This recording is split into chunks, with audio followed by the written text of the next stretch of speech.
neurotypical, neuroinclusive, neuroinclusivity, neurodivergent, etc. You may have heard these terminologies being used across social media or within your workplace within recent times. There has been a lot of attention being paid now more than ever to these categories, and I'll tell you why if you stay tuned to this video. You have heard about diversity, equity, and inclusion.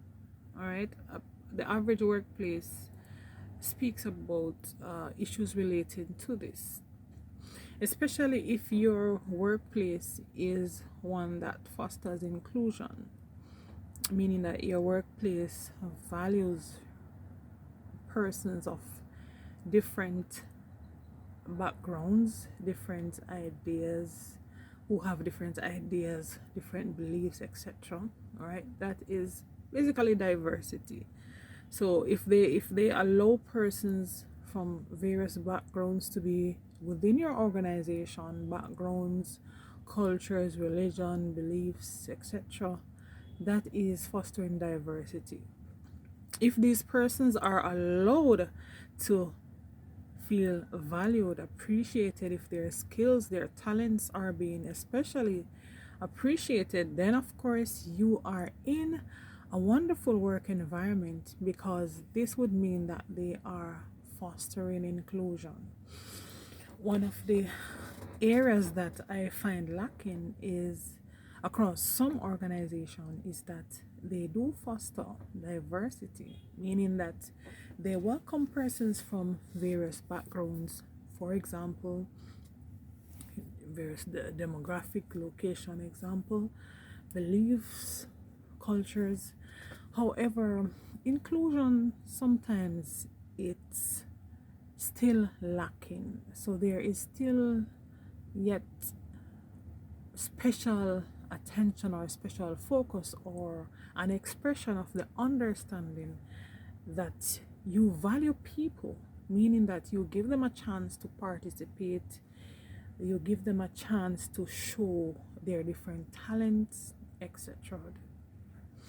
When we speak about neurotypical, we can view this as how the average person functions within the work environment.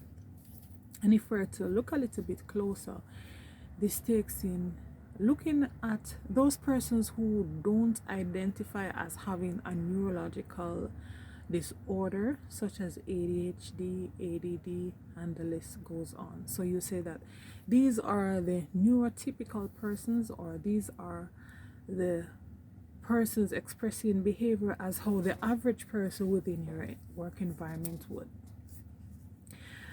And I am using work environment for the purpose of this video. Now, when we speak about neurodivergence, we're talking about persons from different backgrounds, different cultures, different beliefs, etc., who are different or who express themselves in different ways. However, based on research from Harvard Education and other research groups, particular attention is now being paid to these persons who identify with neurological disorders. Particular attention has been paid to those who were autistic or who had autism. However,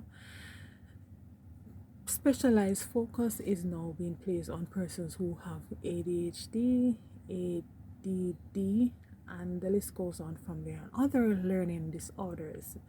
This is something that we have to be mindful of. This is something that we should be aware of within the work environment, not just persons who are in human resource management, not just persons who are in diversity, equity, and inclusion, but this should be something that the progressive workforce is concerned about or is aware of.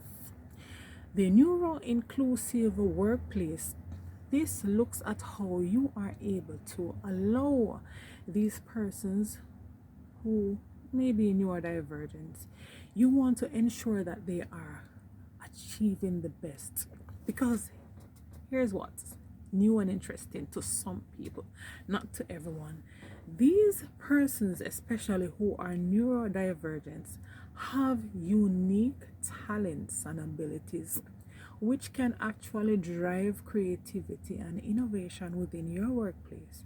So it is imperative that you understand and are able to identify these individuals, because they can bring a plethora of innovation, of quality, of unique talent to your organization, more than you could ever imagine.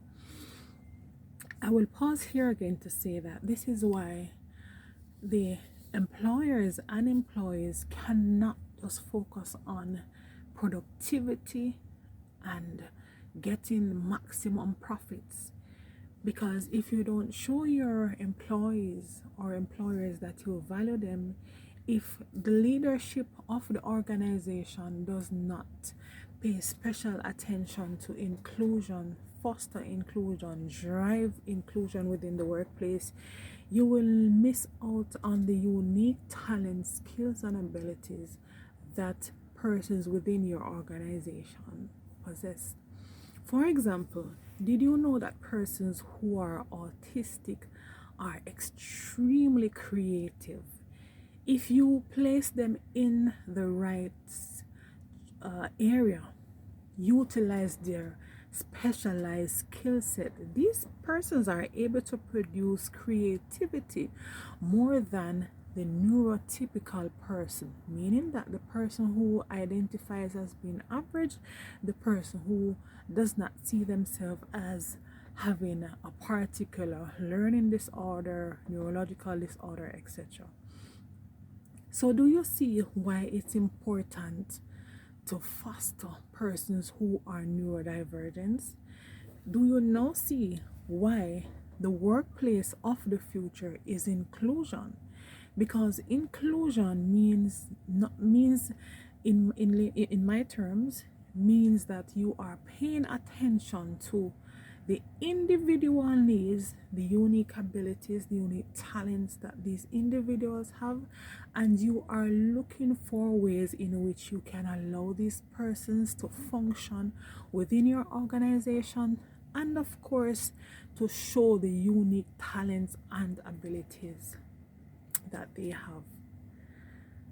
Diversity, yes, is being increased in terms of efforts being made to have various persons from various backgrounds, cultures, religions, beliefs, and the list goes on. Attention is being placed in this area because, of course, you want to have a variety to show that you appreciate people from various backgrounds. But if you just have these persons and you're not able to give them a chance or ability to show the unique skills that they possess, then this is where you will have a lack of inclusion. For those who have been tuning in to my weekly workshops on LinkedIn audio rooms, you would have learned this and more. There is a plethora of resources that I have available in my workshops, and of course I have additional material that I share in workshops. I also do speaking engagements and much more.